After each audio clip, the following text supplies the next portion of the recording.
Pasukan Rusia melenyapkan musuh dengan bantuan drone dan granat.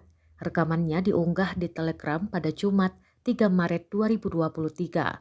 Dalam keterangan unggahan disebutkan pasukan khusus dari kelompok Rusia menghancurkan musuh dengan bantuan dua peralatan andalan. Granat VOG dilempar dari drone dan menggempur parit-parit pasukan Ukraina di Kremenaya.